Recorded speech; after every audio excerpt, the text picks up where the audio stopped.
आज है 21 जुलाई और 21 जुलाई 2020 के करंट अफेयर का पर्टिकुलर वीडियो है ये। नमस्कार दोस्तों, मेरा नाम है सुनील। आशा करता हूँ आप सभी बहुत अच्छे होंगे। स्टार आईक्यू यूट्यूब चैनल में आप सभी का स्वागत करता हूँ। अगर आपने अभी तक स्टार आईक्यू को सब्सक्राइब नहीं किया है तो प्लीज़ चैनल को सब्सक्राइब जरूर करिएगा। और स्टार आईक्यू पीडीएफ के नाम से टेलीग्राम चैनल है। अगर आपको मेरे द्वारा पढ़ाए गए सभी लेक्चर का पीडीएफ फाइल चाहिए तो आप मेरे इस टेलीग्राम चैनल को ज्वाइन कीजिएगा। स्टार आईक्यू क्विज के नाम से एक टेलीग्राम ग्रुप भी है, आप उसे भी ज्वाइन कीजिएगा, जहां पे सुबह 9 बजे से शाम को 9 बजे तक जो है दिन में क्विज चलती रहती है। अलग अलग सब्जेक्ट की क्विज चलती रहती है, तो आप उसे भी अटेंड कीजिएगा क्योंकि वो बहुत बेनिफिशियल है, ऐसा मैं मानता हूं। और उसे बहुत ही स्पेशली ध्यान देके तैयार किया जाता है। प्रीवियस ईयर एग्जाम के ही सारे क्वेश्चन होते हैं क्योंकि आजकल ऑनलाइन सेगमेंट है एग्जाम के, तो ऑनलाइन सेगमेंट की तरह ही है वो। इवन खुद जब मैं क्विज लगाता हूं तो मुझे भी बहुत ज़्यादा मज़ा आता है और काफ़ी सारे क्वेश्चन जो हैं वो भी क्लियर हो जाते हैं। टाइम का भी पता लग जाता है, इतने ज़्यादा टाइम में जो है वो क्वेश्चन हो रहा है। लगभग 3,500 से ज़्यादा बच्चों ने ऑलरेडी उसे ज्वाइन कर लिया है, तो आप भी उसे ज्वाइन कीजिएगा और अपने फ्रेंड सर्कल को भी उसे ऐड करिएगा उसके अंदर। और आप मुझे फेसबुक और इंस्टा पे इन आईडीज़ पे फॉलो कर सकते हैं। चलिए पढ़ते हैं। कल मैंने आपको एक क्वेश्चन पूछा था, उसका सही जवाब क्या है कि हिरोशिमा और नागासाकी शहर किन द्वीपों में स्थित है। तो इसका सही आंसर है होन्शु और क्यूशु। ए ऑप्शन जो है इस क्वेश्चन का बिल्कुल ठीक रहेगा। ये बहुत महत्वपूर्ण क्वेश्चन है। जिन बच्चों ने मुझसे महफिल ज्ञान क्लास लगाई थी, मेरी ऑफलाइन क्लास लगाई थी, उसके अंदर मैंने इसके बारे में थोड़ा डिटेल से समझाने की कोशिश भी किया था।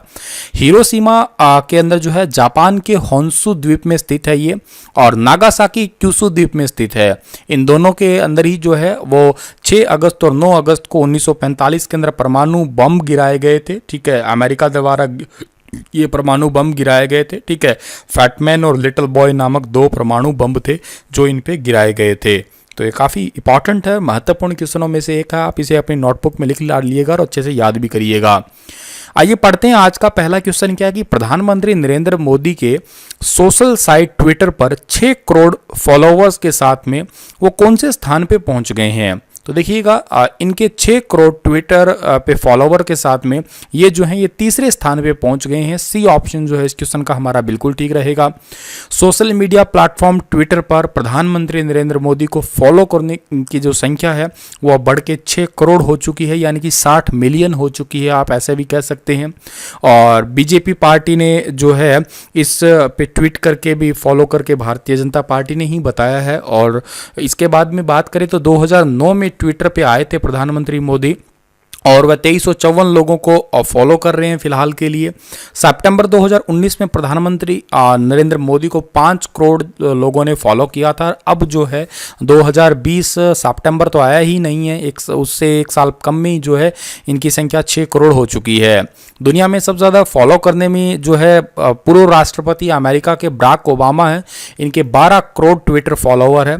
और मौजूदा जो राष्ट्रपति है डोनाल्ड ट्रंप, इनके फॉलोवर है 8.3 करोड़। चलिए आगे बढ़ते हैं हम लोग। तो यूएई ने जापानी स्पेस सेंटर से हाल ही में किस मिशन को लॉन्च किया है। तो अभी हाल ही में यूएई यानी कि यूनाइटेड अरब अमीरात ने जापानी स्पेस सेंटर से होप मार्स मिशन को लॉन्च किया है। ए ऑप्शन जो है इस क्वेश्चन का हमारा बिल्कुल ठीक रहेगा।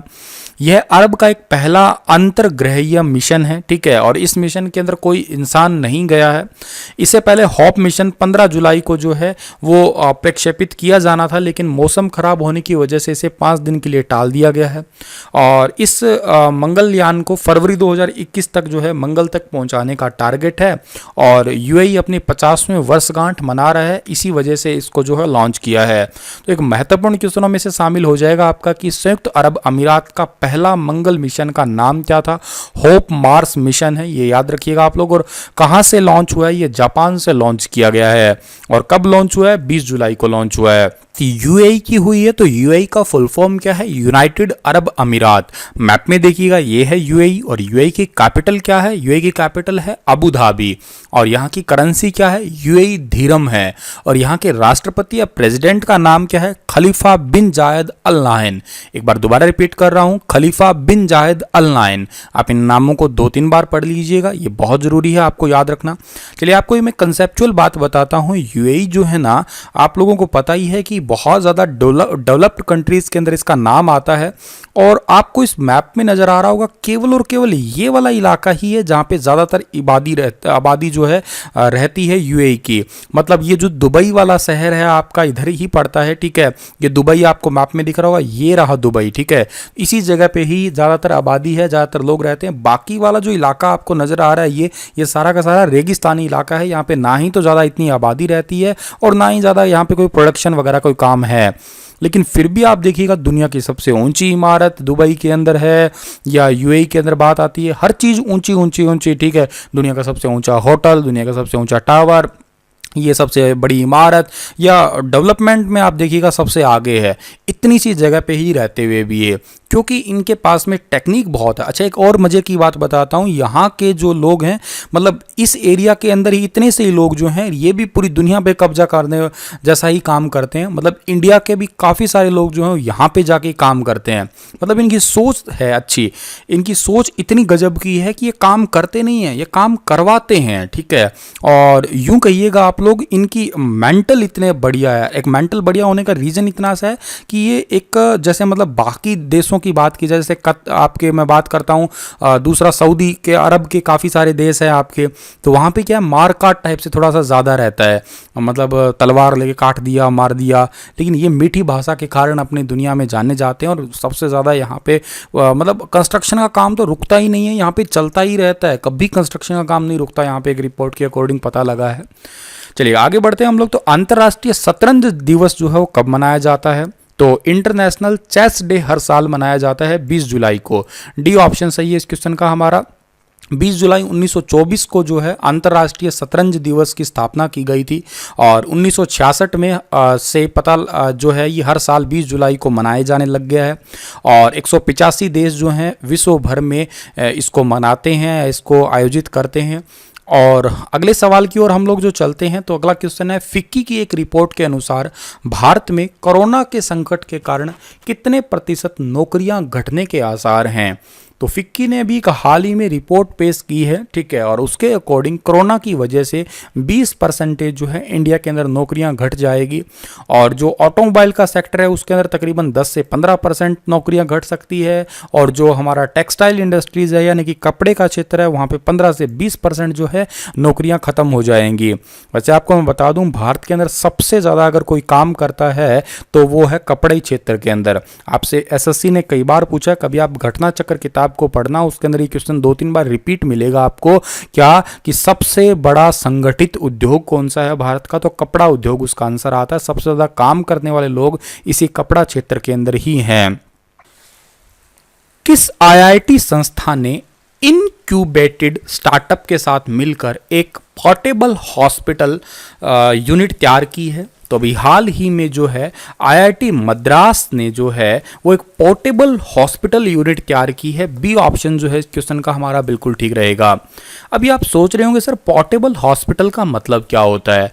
तो पोर्टेबल हॉस्पिटल का सीधा सा मतलब है कि कुछ इस टाइप का ये हॉस्पिटल होगा। आप देख पा रहे होंगे क्रेन से इसे उठा के जो है ले जाया जा सकता है, 2-3 आदमी मिलके ही इसे आराम से 2-3 घंटों के अंदर ट्रांसफ़र कर सकते हैं। अब सर इसकी ज़रूरत क्यों पड़ी? तो इसकी ज़रूरत इसलिए पड़ी है क्योंकि हॉस्पिटल की संख्या जो है अभी कम ही है और हॉस्पिटल में बेड की संख्या तो जाहिर सी बात है कम है क्योंकि कोरोना के पेशेंट बहुत ज़्यादा है।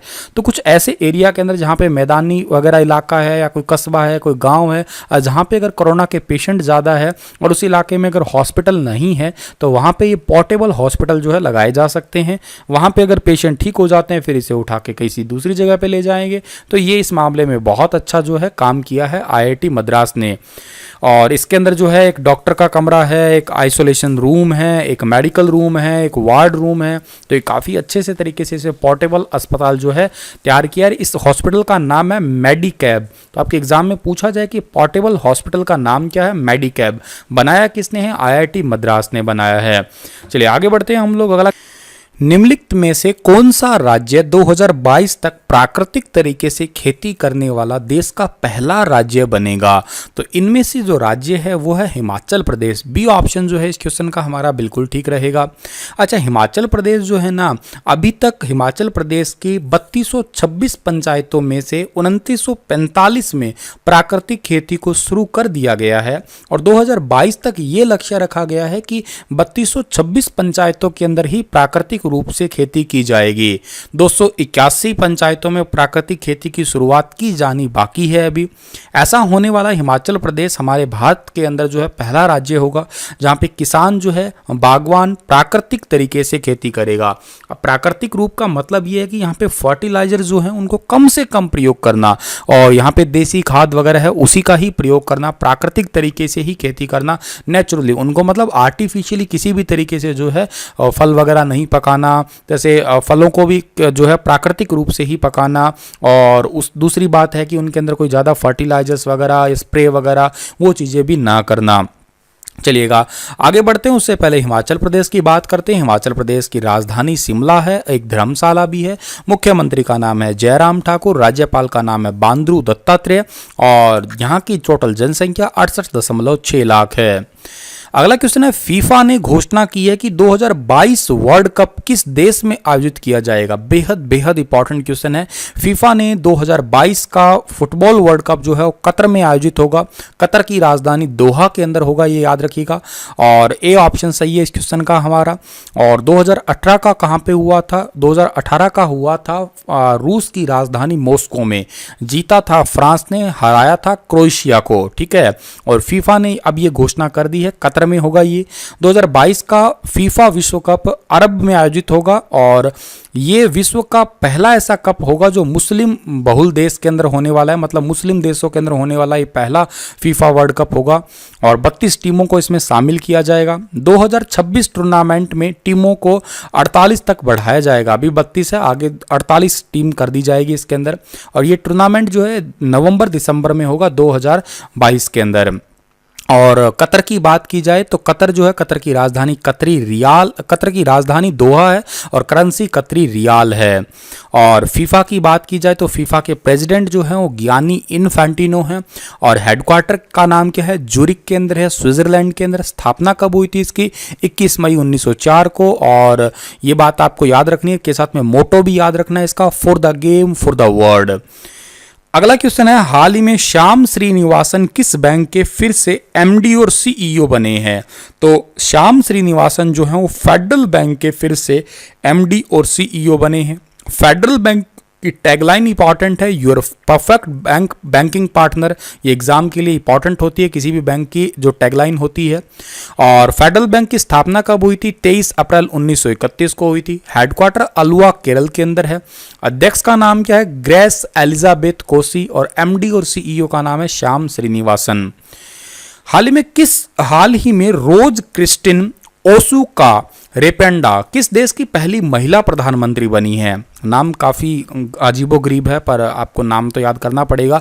रेपांडा याद कर लो आप लोग। तो हाल ही में रेपांडा जो है वो किस देश की पहली महिला प्रधानमंत्री बनी है?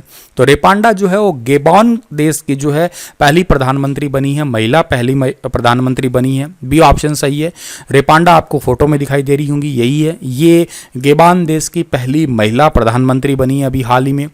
गेबान जो है ये एक अफ्रीका महाद्वीप में स्थित है, छोटा सा जो आपको दिख रहा होगा देश। और यहाँ की राजधानी क्या है?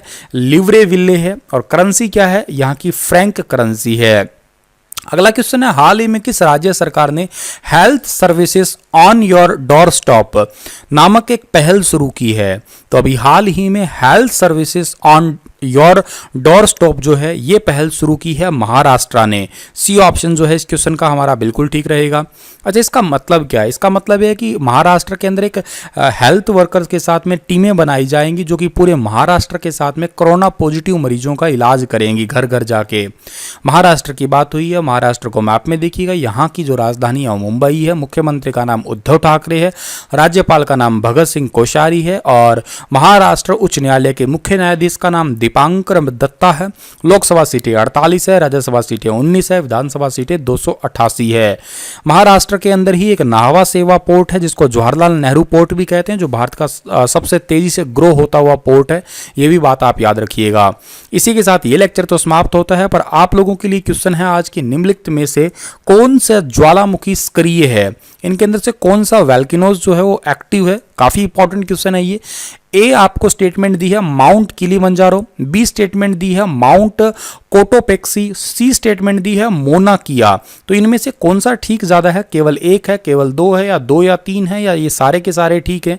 तो आप डिटेल से बताइएगा इनके बारे में। एक्टिव वोल्केनोज क्या होते हैं, कितने टाइप के होते हैं वोल्केनोज, ये आप सब कुछ डिटेल से बताइएगा मुझे। कमेंट में इंतजार रहेगा मुझे आपके कमेंट्स का। इसी के साथ आपसे अलविदा लेता हूं, कल फिर हाजिर होऊंगा लेटेस्ट अपडेट के साथ में। तब तक के लिए आप हंसते रहना।